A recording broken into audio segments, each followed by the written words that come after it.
ఉస్తాద్ భగత్ సింగ్ ఒక సాధారణ మనిషి, కాని అసాధారణ హృదయం. ఒక సాధారణ మనిషి కాని అసాధారణ హృదయం. ప్రారంభం.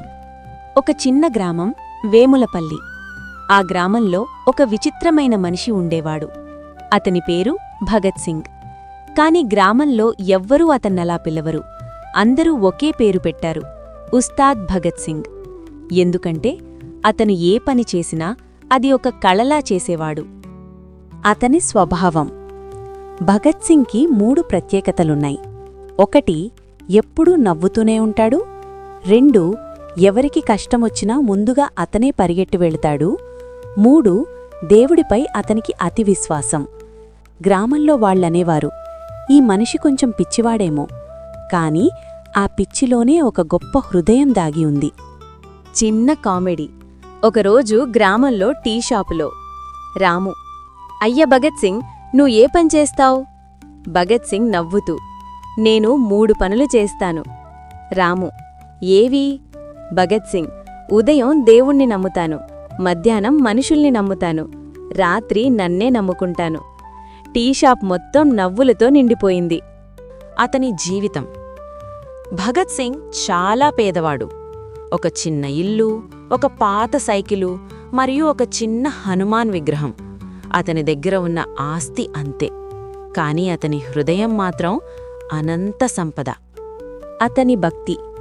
ప్రతి ఉదయం 4 గంటలకు లేస్తాడు, దీపం వెలిగిస్తాడు.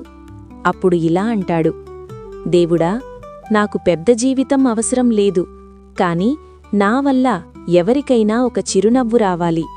ఇది అతని ప్రార్థన. ఒకరోజు జరిగిన సంఘటన. ఒకరోజు గ్రామంలో ఒక వృద్ధుడు పడిపోయాడు. ఎవరూ పట్టించుకోలేదు. కాని భగత్ సింగ్ వెంటనే పరిగెత్తి వెళ్లాడు. వృద్ధుడడిగాడు, నువ్వెవర్రా? భగత్ సింగ్ నవ్వుతూ అన్నాడు, నేను దేవుడి డెలివరీ బాయ్. వృద్ధుడు ఆశ్చర్యపోయాడు. అదేంటి? భగత్ సింగ్, దేవుడు నేరుగా రాలేడు కాబట్టి మనల్ని పంపిస్తాడు. గ్రామం అతన్ని ఎందుకు ఉస్తాదంటుంది? ఎందుకంటే అతను జీవితం ఎలా జీవించాలో నేర్పాడు. ఒకరోజు పిల్లలు అడిగాడు, ఉస్తాద్, విజయానికి సీక్రెటేమిటి? భగత్ సింగ్ నవ్వుతూ అన్నాడు, 3 విషయాలు. 1 భయం వద్దు, 2 అహంకారం వద్దు, 3 ఆశలు ఎక్కువ వద్దు. పిల్లలు మళ్ళీ అడిగారు, అయితే ఆనందం ఎలా వస్తుంది? భగత్ సింగ్, మరొకరిని సంతోషపెడితే అదే ఆనందం. భావోద్వేగం. ఒకరోజు గ్రామంలో పెద్ద వరద వచ్చింది. ఇళ్ళు మునిగిపోయాయి. ప్రజలు భయపడిపోయారు. కాని భగత్ సింగ్ మాత్రం సైకిల్ మీద తిరుగుతూ ప్రజలను రక్షించాడు.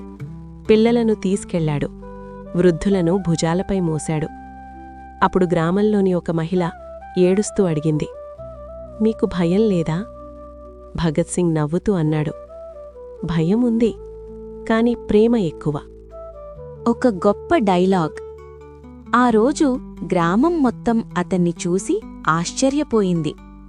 అతను అన్నమాట గ్రామమంతా గుర్తుంచుకుంది. దేవుడిని దేవాలయంలో మాత్రమే వెతకకండి. ఎవరికి సహాయం చేసినప్పుడు అక్కడే దేవుడుంటాడు. కామెడీ మళ్ళీ. వరద ముగిసిన తర్వాత గ్రామంలో సమావేశం పెట్టారు. గ్రామ పెద్దలు చెప్పారు, ఇప్పటినుంచి నువ్వు మా గ్రామ హీరో. భగత్ సింగ్ నవ్వుతూ అన్నాడు, హీరో కాదు, నేను కేవలం సర్వీస్ సెంటర్. అందరూ నవ్విపోయారు. ఒక గొప్ప ట్విస్ట్. కొన్ని రోజులకు ఒక పెద్ద నగరం నుంచి వ్యక్తి గ్రామానికొచ్చాడు. అతను భగత్ సింగ్ని వెతికాడు. ఎందుకంటే భగత్ సింగ్ చిన్నప్పుడే ఒక పెద్ద అనాథాశ్రమంలో పెరిగాడు. ఆ వ్యక్తి అన్నాడు, నీకు నగరంలో పెద్ద ఉద్యోగమిస్తాం. భగత్ సింగ్ నిశ్శబ్దంగా నవ్వాడు. నేను వెళ్లను. అతనడిగాడు, ఎందుకు? భగత్ సింగ్ సమాధానం, నగరానికి చాలామంది హీరోలున్నారు, కాని ఈ గ్రామానికి ఒక్క ఉస్తాద్ చాలు. చివరి భావోద్వేగం. ఆ రోజు గ్రామం మొత్తం అతన్ని చూసి గర్వపడింది. ఒక చిన్న బాలుడడిగాడు, ఉస్తాద్, దేవుడు నిజంగా ఉన్నాడా? భగత్ సింగ్ కాసేపు నిశ్శబ్దంగా నిలబడ్డాడు.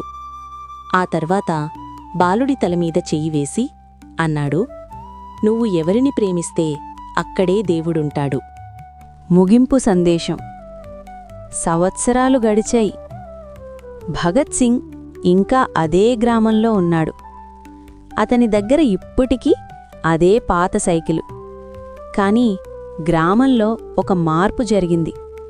ప్రతి ఒక్కరూ ఒకరికొకరు సహాయం చేయడం మొదలుపెట్టారు. ఎందుకంటే ఒక సాధారణ మనిషి వారికొక గొప్ప పాఠం నేర్పాడు. చివరి మాట. గ్రామం మొత్తం ఇప్పటికీ అంటుంది, మాకు హీరో అవసరం లేదు, మాకున్నాడు Ustaad Bhagat Singh. Friends, please subscribe, like, share and comment మన ఛానల్.